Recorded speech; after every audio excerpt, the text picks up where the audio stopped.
Nishukishe mta dere wauru wa mta wanataka choma na mikiase mta Wagwan, karibu tena. Welcome to the Atmost Entertainment Podcast and I'm your host today, Curious kwenye flow hapa.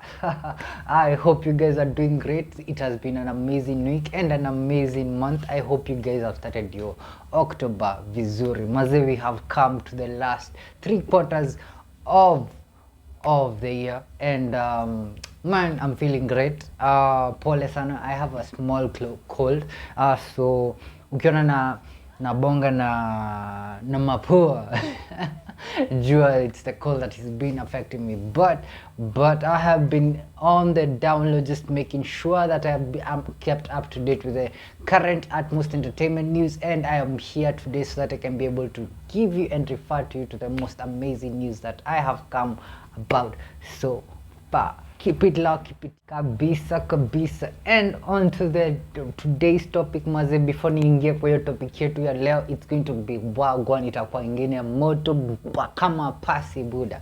Yani unajua kama like the wood. Maze yenyewe itakuwa moto kama pasi kabisa.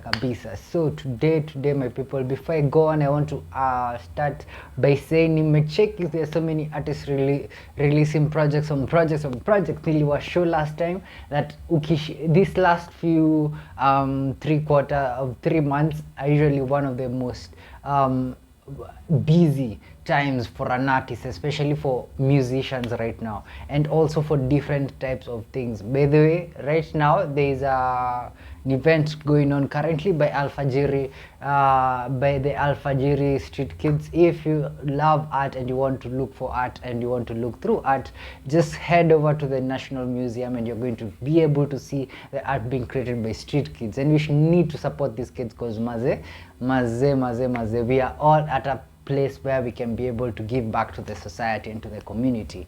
And as we go on maze, inauma inatoka the video itself by Bien mwenyewe, and I have been seeing him doing his thing maze, and nikiingia maze na nataka kupiga big shout out to everybody who has been going for events on back maze. Wewe sijui kwenye unaomokea, tafadhali pia sisi to include, ndio. But I have been seeing so many events happening, and I saw Ruga was in Meru the other time, na nasikia Buddha alipatia like 3.6M. Like amwezi atapatia 50k to a simple artist in Kenya, but 3.6M to a Nigerian artist who has barely any songs. And wakadinali wenye walikuwa wanaitisha 150k hapa, mlikuwa mnawapigia kelele bana. Promoters do better Buddha, because as I've been trying to insist, as I've been insisting in each and every video that I have been doing, is once you invest in your homegrown artists, I'm telling you, you're going to be getting events on events, and they're going to be dope. Nasikia fununu by the way Blankets and Wine is going to be coming back on December. Isita hata. Let me tell you the truth. Mimi nitafurahi sana. Modoni drama queen, ukiona unaweza niambia tu Curious, here is your ticket here.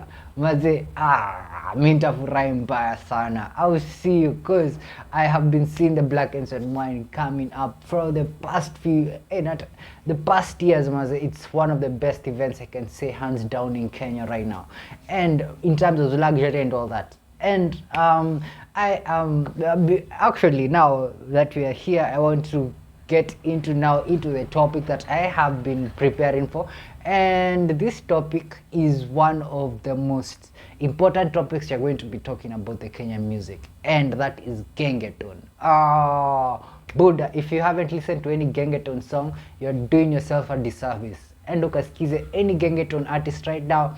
They have been having back on back music since 2018 huko 2017 ndio maze vitu zilianza kuhit vizuri. Nakumbuka nikiwa uni, that's when I started listening to Gengetone, and it was in a club, na the first song nilisikia ilikuwa Lamba Lolo by Ethic. Shout out to you my G's, continue doing your thing. Your grandeno na icheki, mnaendelea kufanya fiti. And if I talk about my favorite person in the Ethic entertainment clan, but before niende hapo nataka tubonge basically about Gengetone. Okay, when, if you have been noticing, is that we started having a very good talk about the Kenyan music when the Gengetone music started popping up.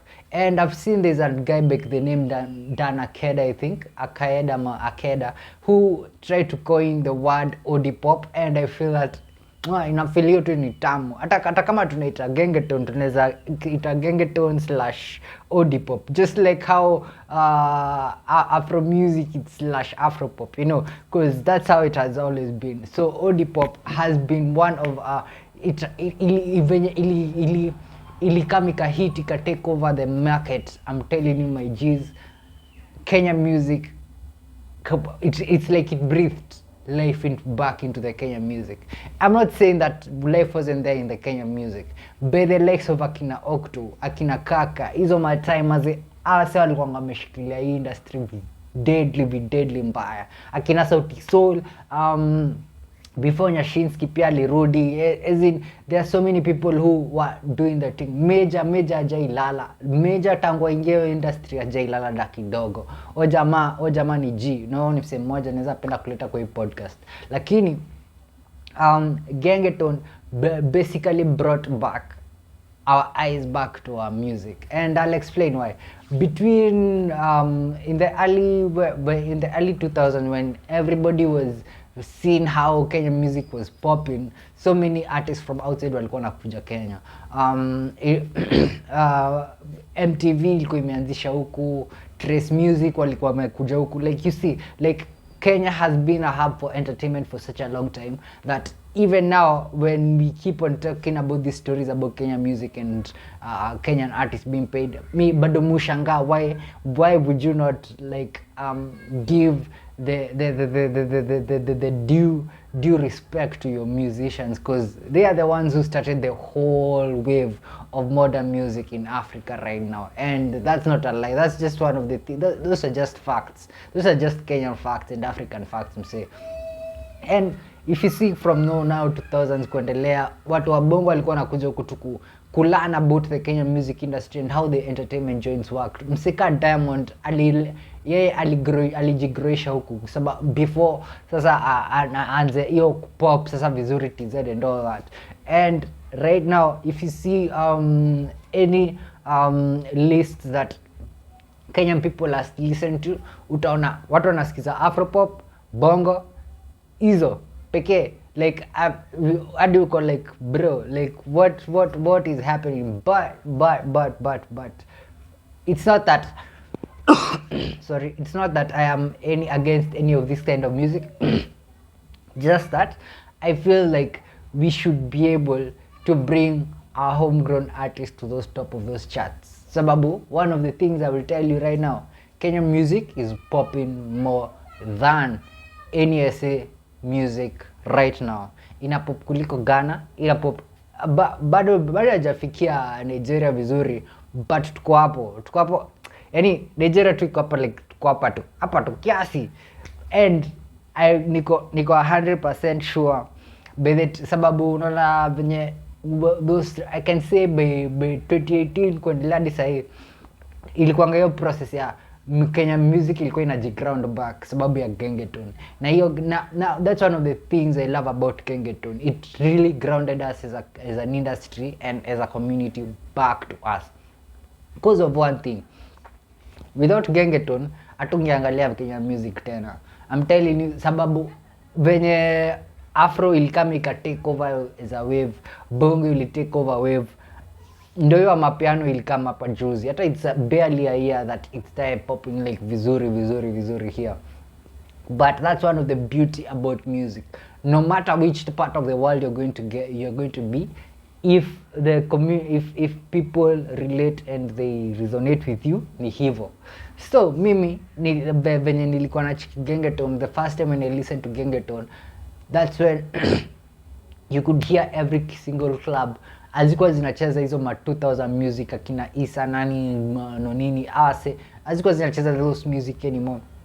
Zilikuwa zinacheza ngoma zetu Gengetone, si ngoma hizo za kitambo. And that's one of the beauty about now Gengetone right now. Even though akina Calligraph was still popping, akina Kaka, as I said, all this all this was just part of the icing of the cake. And one of the things about Kenya, I love about Kenyan music is the diversity, and we should all appreciate that about the Kenyan music. Now, Gengetone has been on the, like, it Adisai, it has been on the rise. And on that note, there is a group that is wanatoa album ya Gengetone. Say, if at all unaniambia hupendi Gengetone sahi na wewe ni Mkenya, hapo hapa hata tuwezi sikizana. Sasa niko hata ni heri tusisikizane juu kitu moja, Gengetone has brought back the rich culture that we have always been avoiding and ignoring. Gengetone has brought back the sheng that we have been avoiding, like to talk, sababu tulikuwa tunashinda tulikuwa tumeenda too much. I feel like we had gone too western, that now Gengetone just brought us back into our fold again. Like it brought us back into our own skin, you know. And that's one of the things I admire about Gengetone. And if at all unacheki now kama Matata wanatoa album, say, and not just Matata, I've had Benzema has been Benzema Buddha. Before taniendele Benzema when J Buddha. Brother, as in, if you haven't heard any of Benzema songs, just go and check them out, because Benzema is a beast, and that's one of the things I love about Gengetone. It's the how so many different artists waliingia from Mandi, Saru, wasichana tu wana kill tu hiyo kitu, yani unajua wako na kila kitu, wako na management, wako na the looks, wako na the psych, wako na the hardcore part of it. Yani mi kwanza Mandi mi tu napendanga tu hiyo vibe yake, ni vibe ingine kali, ni vibe ingine tu naweza penda tu kwa tu unajua.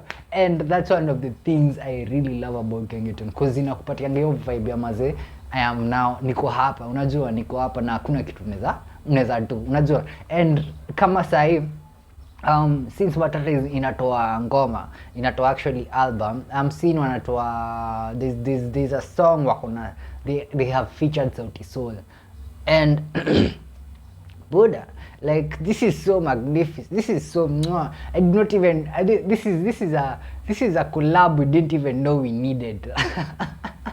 You know. And that's one of the things I'm so excited about Matata, because Matata has been feeling that void. As in kuna hiyo vibe Matata unaletanga to the flow, and it's one of the things that will bring even Odi Pop or Gengetone even further to the game. Another group that mi nakwanga nimependa ni Uchungulo Family, and not just how the music, but your lifestyle, like Gengetone is about selling our lifestyle, and not just lifestyle, like any type of pop music sells your lifestyle, and it sells you not just you just don't have to like keep on hata kama unasikia zile vitu ziko na messages, bado zina sell ile idea fulani ya freedom vibes, unajua hizo kujibamba hizo vitu zote. And that's one of the things about Gengetone has made that fully, though I feel like the Gengetone is like a branch of Genge, and I am really thankful to akina to the godfathers of Genge, from akina Joakali, akina Nonini, to all these guys, akina Major nani kwanza Major ni driving force kwa industry sahi, by the way, na hiyo ni kitu moja tunafaa kupatia ujamaa shukrani yake na flower zake juu Gengetone has been one of the core factors right now for the Kenyan music to flourish well. And to all musicians, and not just musicians, to all music promoters, music enthusiasts, whenever you're hearing easy stories zingine za R&B nini, always include Gengetone to your playlist, because Gengetone is one of the best genius right now that that we are witnessing as a people, unajua. And that's one of the things you guys should really look into. I think I'll do a part 2 of Gengetone, because I feel like I haven't really covered everything that I needed to do on this episode, but I hope you guys had an interesting and amazing time. when when the Matata album comes out, I'm definitely going to cover it, and I hope you guys are going to be tuned and stay tuned every Saturday. And I will be dropping episode every Saturday. And Maze, I am so grateful and appreciative of you guys keeping on being patient and continuing in this journey of podcasting with me. And I will be having a podcast every Saturday, Maze. And if time allows me, nitakuwa nawafanyia pia a certain snippet on things that are happening during the week every Tuesday. I am still preparing for that. Bado tunaendelea kuplan hapa na timu yangu kidogo, but come through, I'm totally sure you mtakuwa appreciative of it. And with that, I hope you guys are going to have a very good and amazing weekend. I'm your host today, Curious with your flow. And with that, Maze, wagwan.